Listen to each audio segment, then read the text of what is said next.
Hi there, this is Marianne with Akashic Inspirations, and this is going to be the Love Tarot reading for Scorpio. My moon is in Scorpio, so if you have a Scorpio moon, this also applies for you as well. Okay, March energies. My goodness, well, you guys know about going deep and into the mystery, so this is your forte this month. We have on March 8th the new moon in Pisces, as well as the solar eclipse. So this is about resetting our karmic, deep-seated past injuries. Cryon is it, the wounded healer is in Pisces as well. And so this is really about doing that shadow work, which you are so good at. You excel at this. So this is going to be something that you really set your mind to doing. You've been doing all of this hard work as Saturn left Scorpio and went into Sagittarius 2 months ago, or a couple months ago.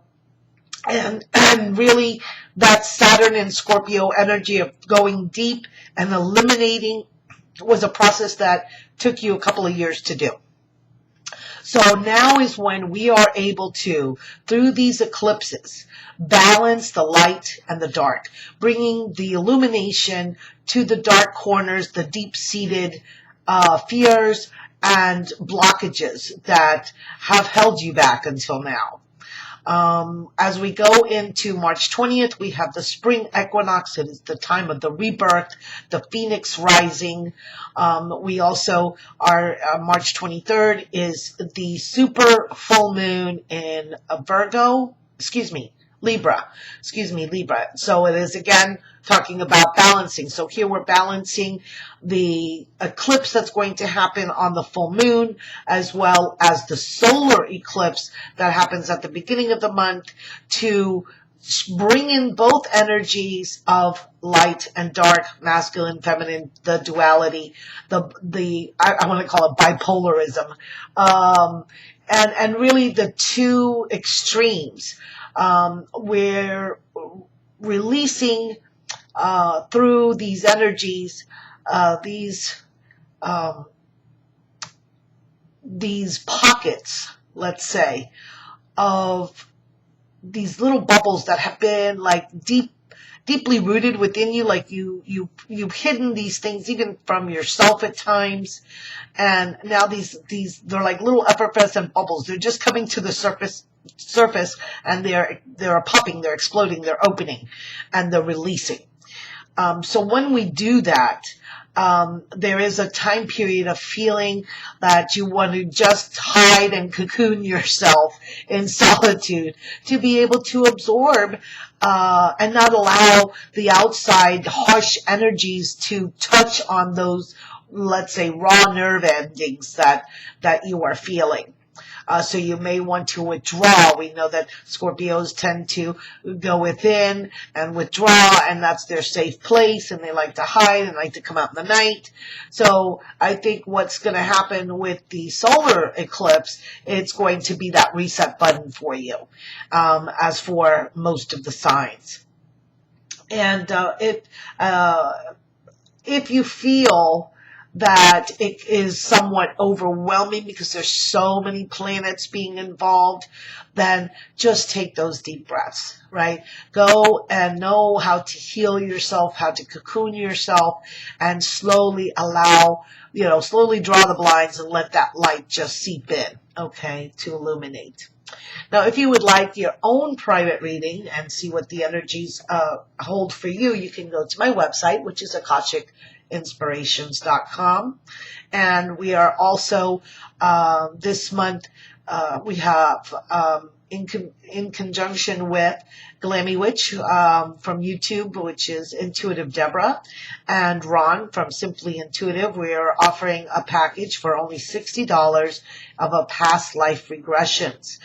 We go into the Akashics, we help you through to see these deep-seated karmic issues and how they're affecting this particular lifetime, as well as going towards the lighter, more prosperous, happier, joyful joy-filled lifetimes that you've had, in order to give you that balance and allow you to bring those energies forward as well. Because once you clear and make space for yourself within yourself, you need to then allow it to be filled. And what you want it to be filled with is something that is in a positive note and a positive, loving, unconditional love type of energy. So with that said, we go on to the reading. We're using the Glastonbury Tarot again because I just love the energies, and I find that we've been getting some beautiful messages for the last couple of months. And I did want to take this opportunity in this moment to thank you for watching, for commenting, liking, and sharing, subscribing, following me on Facebook. I've just recently started also on Instagram, posting little one card small and angel oracle cards.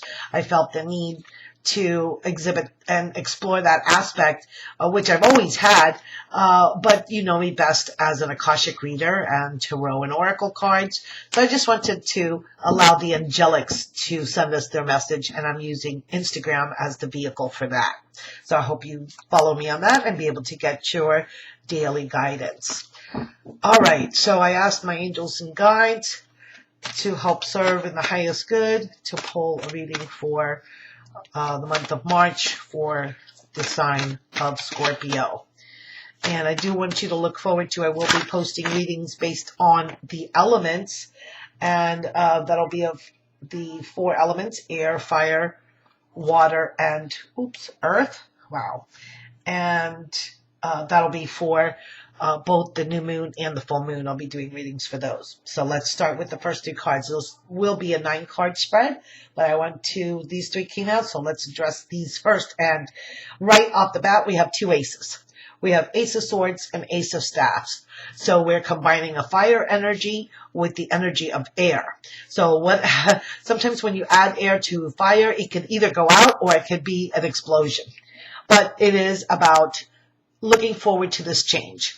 We have the 2 of Vesicas, which is the 2 of Pentacles, and that is bringing in change into your home, your health, your physical finances, and really finding it's a change about how you deal with the balancing of your financial and home and health matters.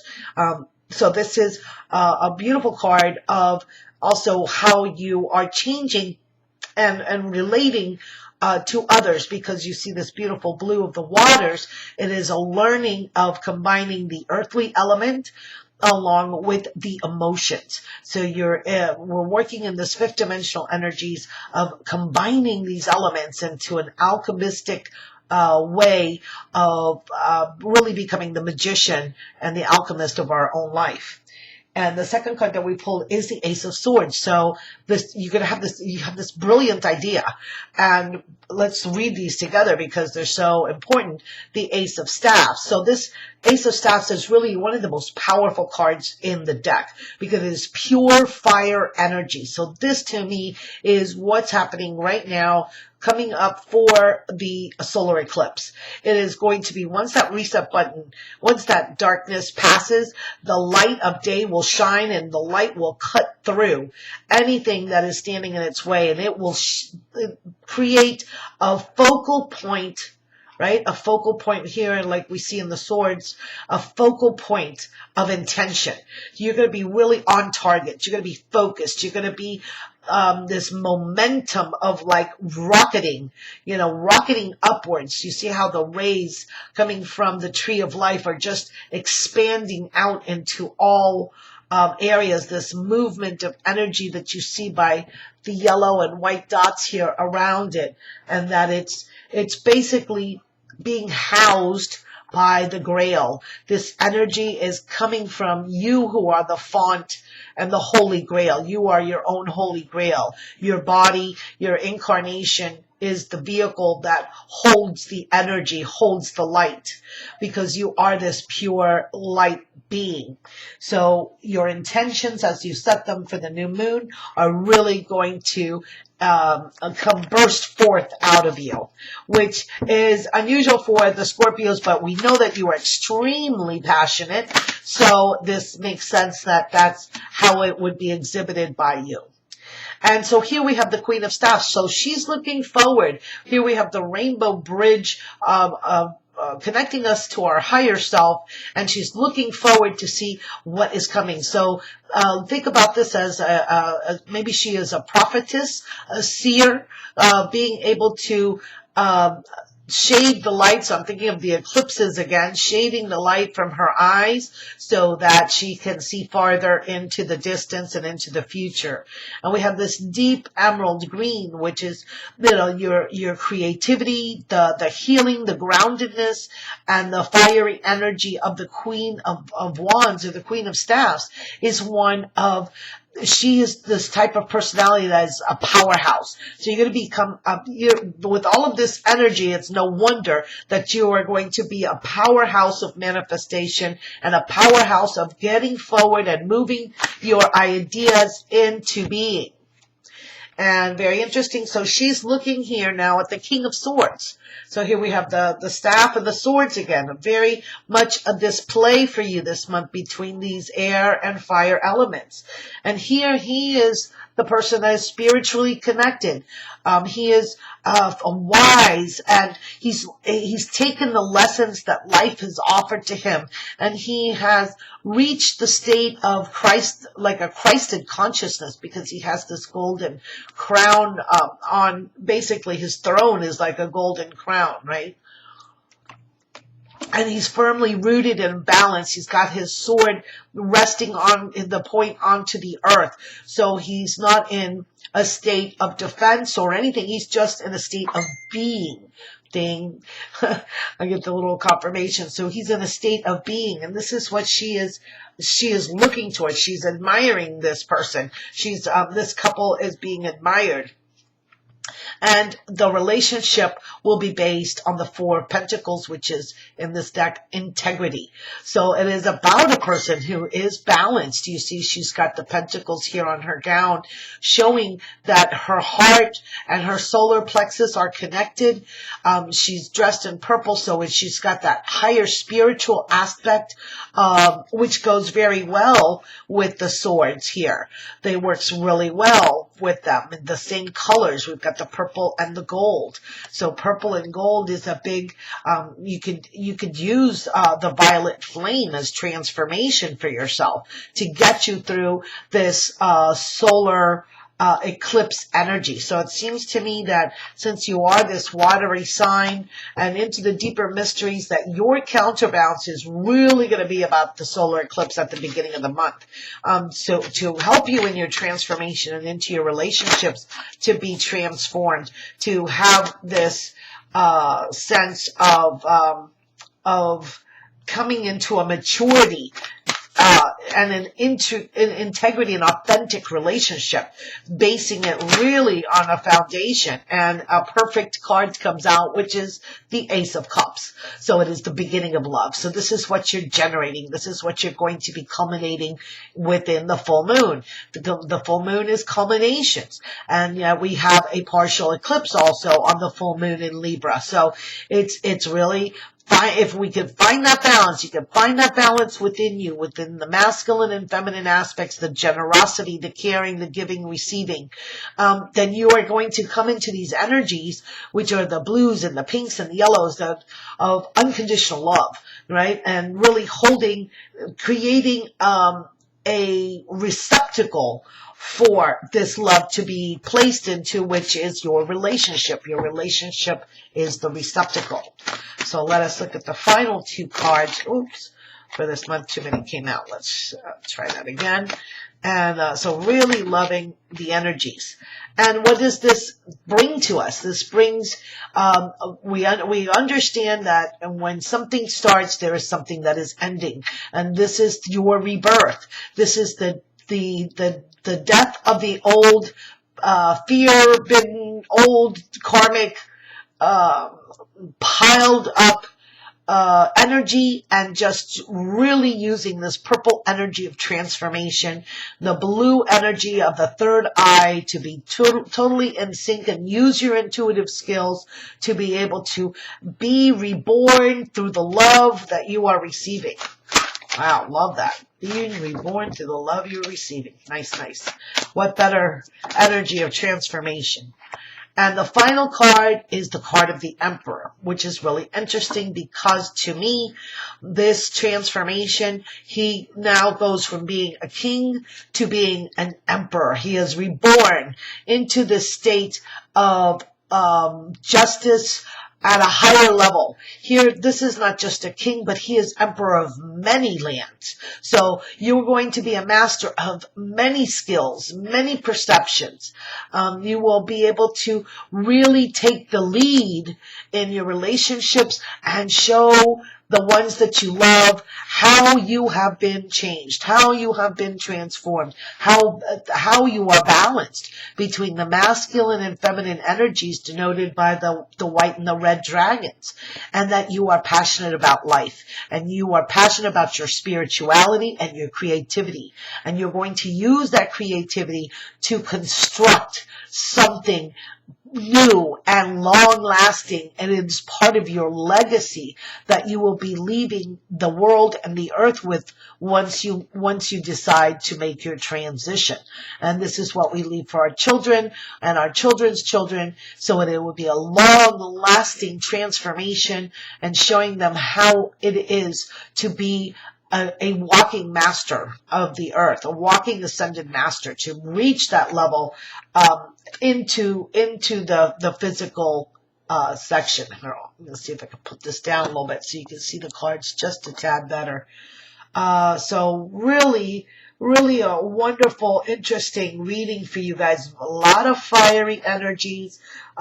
We've got we do have we have a blend of a little bit of everything. We have cups, we have the staffs, we have the swords, and we have two of the major arcana and two of the pentacles. So very interesting how the whole reading, the cards themselves, come out in a totally balanced manner for you. It's just a sign of the energies that you carry within you and are always reflected back to you. That's why the readings, and my readings, or anyone that you watch, that you're called to watch, is that it resonates with you, or it provides a tremendous contrast and you say, no, that's definitely not who I am. And it helps you with your discernment, because you should always listen to your inner wisdom, your inner sense, if something resonates or it does not. So I want to wish you many blessings for this month of March. It's going to be quite a ride for you, and lots of energy. So just, take care to use that watery energy of emotional connection that you have, and allow the fire to impulse you, to inspire you, to demonstrating that love for yourself, your family, and your community. So I wish you many, many blessings. Thank you for watching. Thank you for joining me on Facebook for my daily readings, and Periscope, and on Instagram, and all those wonderful vehicles of communication that we have. So namaste.